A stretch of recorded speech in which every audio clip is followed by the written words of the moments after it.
दिलीप कुमार, सैरा बानो, धर्म जी और हेमा मालिनी, अमिताभ बच्चन और रेखा, अमिताभ बच्चन और जया बच्चन। आज मैं सुनाऊंगी आपको सच्चे प्यार करने वालों की स्पेशल लव स्टोरी, जो कि गर्मा गर्म मसालेदार है।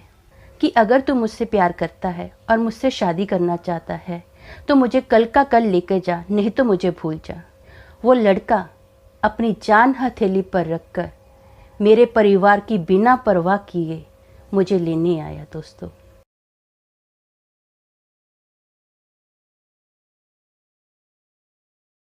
हीर रांझा, लैला मजनू, रोमियो जूलियट, या फिर कुछ फेमस लोग जैसे कि दिलीप कुमार, सैरा बानो, धर्म जी और हेमा मालिनी, अमिताभ बच्चन और रेखा, अमिताभ बच्चन और जया बच्चन, या फिर गली के चुंगू मुंगू। इन सब की तो आपने लव स्टोरी सुनी ही होगी। आज मैं सुनाऊंगी आपको सच्चे प्यार करने वालों की स्पेशल लव स्टोरी, जो कि गर्मा गर्म मसालेदार है। हेलो दोस्तों, मेरा नाम अमन है। मैं आप सभी का मेरे यूट्यूब चैनल 50-50 ब्लॉग्स में स्वागत करती हूँ। उम्मीद करती हूँ कि आप सभी अच्छे और स्वस्थ होंगे। इस वीडियो को देखने से पहले मेरी आपसे रिक्वेस्ट है कि आप मेरे यूट्यूब चैनल 50-50 ब्लॉग्स को सब्सक्राइब कर लीजिए, लाइक कीजिए, शेयर कीजिए और हाँ, कमेंट भी ज़रूर कीजिए और बेल आइकन को दबाना मत भूलना, ताकि आपको मेरे आने वाले वीडियो के नोटिफिकेशंस मिलते रहें। दोस्तों, मेरी ओर से आप सभी को हैप्पी वैलेंटाइंस डे। दोस्तों, मुझे जब प्यार हुआ उसी टाइम पर मुझे गवर्नमेंट टीचर की जॉब मिल रही थी और मेरे घर वालों ने मेरी शादी भी तय कर दी थी। लेकिन मैं किसी और लड़की को प्यार करती थी। मैं दूसरी जगह शादी नहीं करना चाहती थी। एक दिन मैंने उस लड़के को फ़ोन पर बोला कि अगर तू मुझसे प्यार करता है और मुझसे शादी करना चाहता है तो मुझे कल का कल लेके जा, नहीं तो मुझे भूल जा। दोस्तों, उस लड़के ने मुझे बहुत समझाने की कोशिश की कि तुम थोड़ा टाइम टीचर की जॉब कर लो, तब तक मेरा भी काम सेट हो जाएगा और फिर मैं आकर तुमको ले जाऊंगा। लेकिन मुझे तो प्यार का बुखार, इसका इलाज मुझे मेरे मुताबिक ही चाहिए था। मैं गवर्नमेंट जॉब करना ही नहीं चाहती थी। मैंने उस लड़के को बोला, मुझे जॉब नहीं करनी है। अगर तुम मुझसे प्यार करते हो और सच्चा प्यार करते हो तो मुझे कल का कल लेके जाओ। दोस्तों, वो लड़का मुंबई में रहता था और मैं पंजाब में। वो लड़का अपनी जान हथेली पर रखकर मेरे परिवार की बिना परवाह किए मुझे लेने आया। दोस्तों, इसे कहते हैं प्यार किया तो डरना क्या। दोस्तों, लड़के के परिवार वालों को पता था कि वो मुझे लेने आ रहा है। आज मुझे मुंबई में आए हुए 15 साल हो गए हैं। मैं एक भी बार अपने परिवार वालों से नहीं मिली हूँ, क्योंकि उस लड़के ने मुझसे इतना प्यार किया कि मुझे मेरे परिवार की कभी कमी फील नहीं होने दी।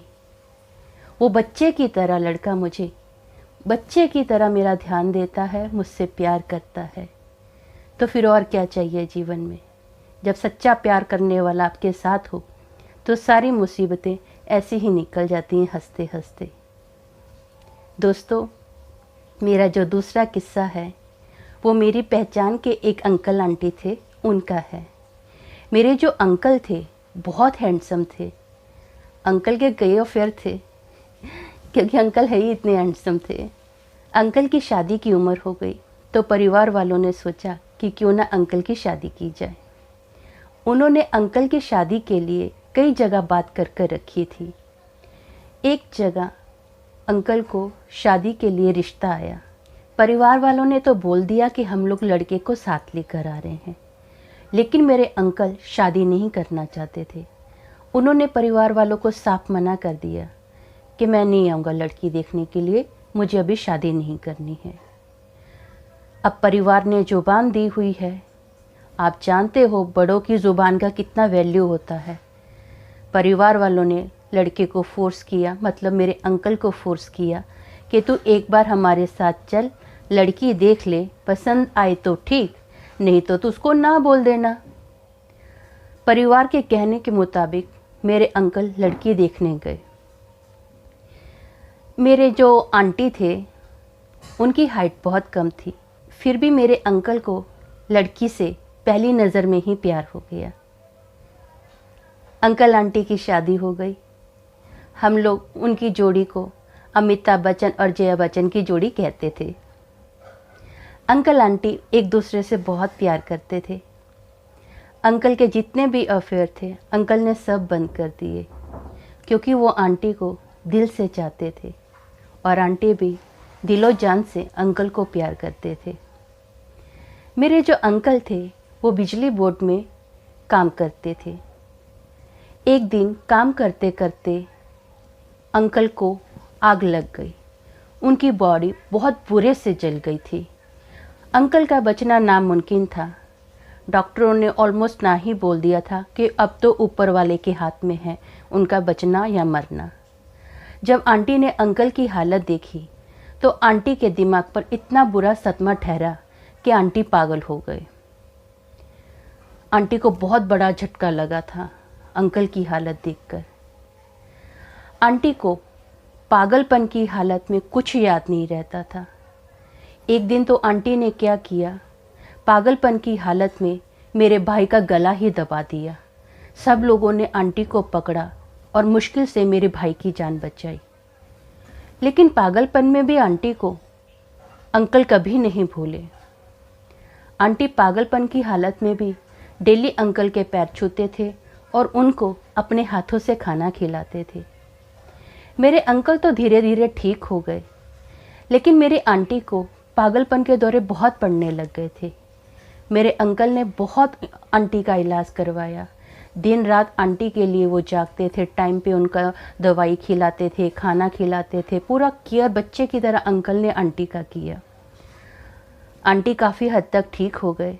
उनको साल में 3-4 साल के बाद 1-2 बार ही दौरे पड़ते थे।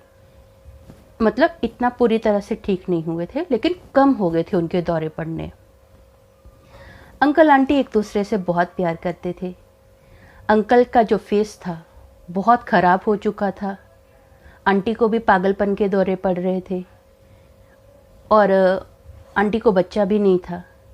फिर भी अंकल आंटी ने अंत तक एक दूसरे का साथ निभाया, एक दूसरे को बहुत प्यार किया। हर सुख दुख में उन्होंने अपने साथी का हाथ पकड़कर चलते रहे। ऐसा लगता था जैसे अंकल आंटी की जोड़ी एक दूसरे के लिए ही बनी हुई है। ऊपर वाले ने उनको एक दूसरे के लिए ही बनाया है।